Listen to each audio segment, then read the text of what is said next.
YouTube family, good afternoon, જય શ્રી કૃષ્ણ. કેમ છો બધા? હોપ બધા મજામાં જશો અને welcome back to our new vlog. આજનો નવો વ્લોગ ચાલુ કરી. અત્યારે આપણે વાગી ગયા છે 12 અને આજ તો વાણીબેનને રવિવારની રજા છે એટલે અમારે કંઈ ઉપાધિ છે નહીં.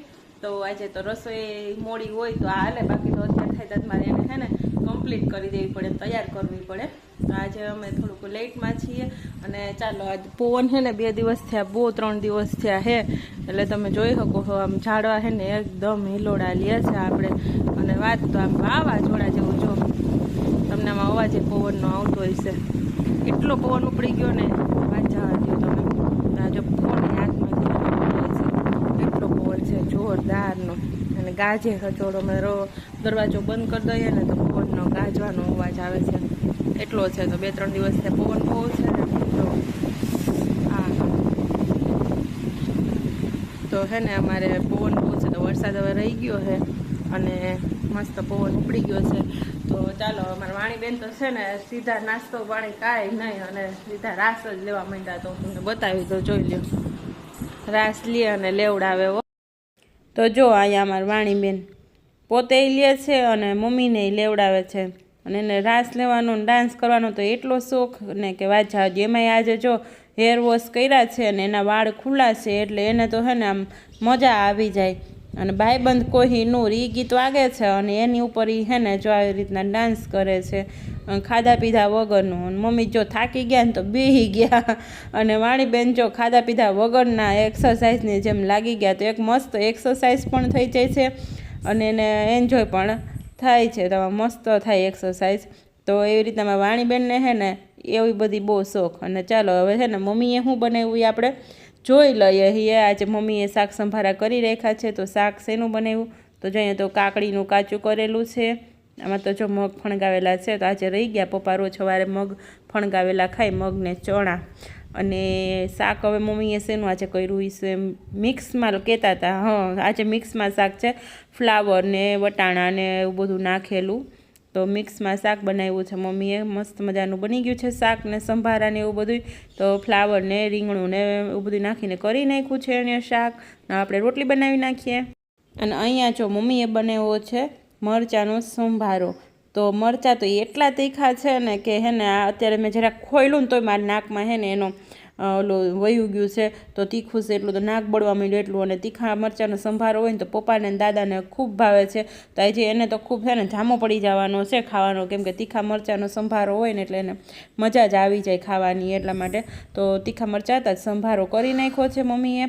અને હવે આપણે કરવાની છે રોટલી. અને જો ફીટો ફીટ 12 હે ને વાગી ગયા છે અને અમારી વાણીબેન તો અહીંયા એનું એન્જોય કરે છે. તો આપણે ફટાફટ પહેલાં તો રસોઈ બનાવી નાખીએ, રોટલી ને રોટલા ને એવું બધું કરવાનું છે તો કરી નાખીએ. શાક સંભારા તો મમ્મીએ કરી નાખ્યા છે એટલા માટે. તો ચાલો વળગી જઈએ રોટલા કરવા માટે. અને મારા વ્લોગમાં નવા છો તો વ્લોગને છે ને સબસ્ક્રાઈબ કરી દેજો ચેનલને, વ્લોગને લાઈક કરી દેજો, શેર કરી દેજો અને કમેન્ટ કરજો સરસ સરસની કે મારા વ્લોગ કેવા લાગે છે.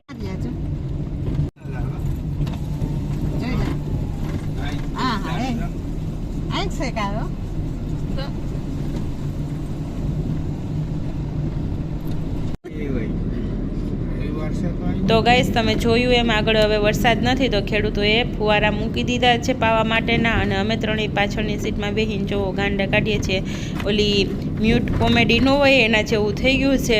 તો અમે બધાએ પપ્પાને કૃપાલ આગળ છે ને અમે ત્રણેય પાછળ છીએ. અમે જઈએ છીએ મોટા બાપુજીની ખબર કાઢવા માટે, જે બીમાર છે ઘણા ટાઈમ થયા.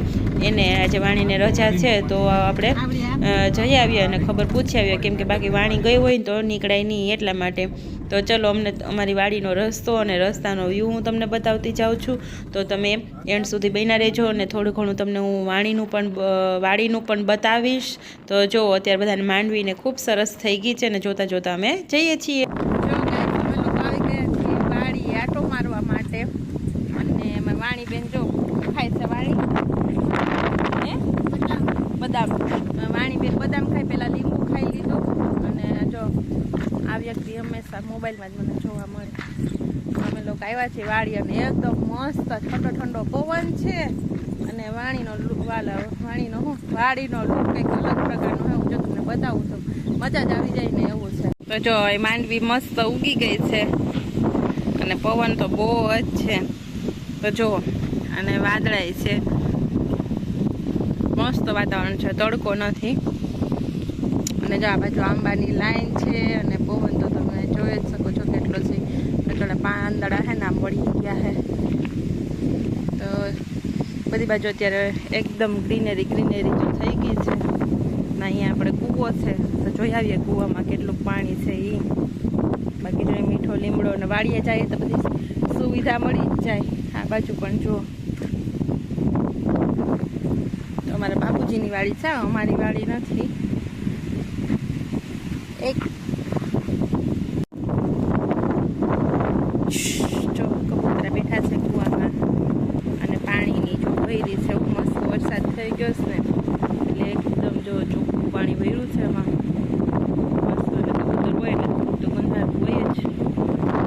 ગાઈસ જો મસ્ત વાતાવરણ છે, અમને બહુ અહીંયા ગમી ગયું છે. ને અહીંયા જો ઝાડવા પણ છે. આપણે વાડી આવીએ એટલે વાડી હોય ને એટલે કંઈક ને કંઈક વાવેલું તો હોય જ છે. તો જો અહીંયા લીંબુડી છે અને વાડીએ હમણાં કોઈ આવ્યું નથી, દાદાને મજા નથી ને એટલે તો જો લીંબુ પણ ખરેલા છે ને જો પડ્યા છે. તો અમે વીણી લઈએ પછી કામમાં આવી જાય. જો ખોટા ખરાબ થઈ જાય એટલા માટે. લીંબુડી છે એટલી મોટી મસ્ત. આ દાડમડી છે આમાં. પછી જો અહીંયા આંબો છે. અમારા વાણીબેન જો અહીંયા ઊભા વાડીની મજા લે છે ને પવન લે છે ને જો ફોટોશૂટ ચાલુ છે. તો ખૂબ મજા આવી અમને એ વાડીએ આવીને. તો મારા ગઈઢા સસરા એટલે કે મારા દાદા છે ને એના ભાઈ મોટા, તો મેં અગાઉ પણ વાત કરી હતી તમને કે બીમાર છે. તો એની હાલત અત્યારે બહુ કન્ડિશન ખરાબ છે. શ્વાસ ઉપડી જાય ને તો કફ આવે છે અને શ્વાસ બેસતો જ નથી અને શ્વાસની તકલીફ હતી પણ પેરાલિસિસ આવી ગયો ને એટલા માટે. તો અત્યારે એ પથારી વસ છે. તો આજે રવિવાર છે ને વાણીને રજા હોય એટલે બપોર પછી અમે બધા મમ્મી પપ્પાને ખબર કાઢવા આવ્યા છીએ વારાફરતી બધા. એના મારા દાદા ગઈઢા સસરા એટલે દાદાની 7 ભાઈઓ છે. તો વારાફરતી બધા છોકરાઓને મોટાને બધા ખબર કાઢવા માટે આવે છે. કેમ કે આજે રવિવારે એને રજા થઈ છે અને આજે રવિવારે અઠવાડિયું જેવું થઈ ગયું છે. સાવ પથારી વસ કંઈ બોલવું કે કંઈ ખબર પડવી કે આંખો ખોલે કે એવું કશું નથી. એટલે વધારે કન્ડિશન સિરિયસ જેવી છે એટલે બધા વારાફરતી આંટો મારવા આવતા હોય. તો અમે પણ આંટો મારવા માટે આવ્યા છીએ. અને અત્યારે અહીંયા બીજા દાદાના ભાઈની વાડી છે, એ લોકો વાડી એરિયા છે, બા અને દાદા બે. તો અમે લોકો ત્યાં વાડીએ આંટો મારવા માટે આવ્યા છે. શું કહો વાડીની ફિલિંગ કેવી લાગે? આપને તો મસ્ત જ લાગે. મસ્ત લાગે, મજા આવે ને. એક જ વાર આવું હોય. લીંબુ ઉતાર્યા છે. અહીંયા તો આપણે આવતા જ હોય. અમારી વાડી અમે વર્ષમાં એકવાર જાય કેરી ઉતારવા માટે. બાકી અમે અહીંયા તો આવતા જ હોઈએ છીએ. તો બસ ચાલો અહીંયા અમને કીધું હતું કે લીંબુ હોય ને તો લઈ લેજો. તો જો અહીંયા કૃપાલ તો તગારું લઈને જ આવી ગયા છે. કેમ કે નીચે ખૈરા જ છે એ ટાઈપના પાકેલા જો. એટલે કૃપાલ એમાં વીણી લ્યો. હું ચાલો વીણાવા લાગુ છું એને. તો ગાઈસ જો મારી વાણીબેન અત્યારે તો ખંભે માર્યું હતું જો. એમાં અમે લીંબુ વીણા છે ને તે ખંભે મારી. તો એ બધા બેઠા છે મમ્મી પપ્પા વાણીબેન સીધા હો ગાડીમાં મૂકવા ગયા છે. જોઈએ વહી ગઈ ને ખુલશે નહીં એનાથી લગભગ. તો અમે ગાડી મૂકી દીધા છે. નહીં જોઈએ હવે ભલે રહી હા મૂકી દે. તો જો વાણીબેને મૂકી દીધું છે ને જો અહીંયા બધા બેઠા છે. જો આ મમ્મી મગ લઈને આવ્યા હો. બાહામાં કરતા હતા ને તે જો અંદર મૂકવા છે. તો ગાઈસ જો અમે રસ્તામાં હતા ને ત્યાં જ અમારે કઢી ખીચડીનો પ્લાન થઈ ગયો. તો ખીચડી બની ગઈ છે અને કઢીનો અહીંયા અમે મસ્ત મજાનો વઘાર કરી નાખ્યો છે. અને આ બાજુ મૂકી દીધા છે દૂધ ગરમ થવા માટે. અને અમારા વાણીબેન તર દેખે એટલે ગાંડા થાય અને તર બહુ જ ભાવે છે. તો જો એ તર ખાય છે ને. બસ આજના વ્લોગને અહીંયા પૂરો કરીએ. મળીએ આવતા વ્લોગમાં. ત્યાં સુધી બધાને જય શ્રી કૃષ્ણ.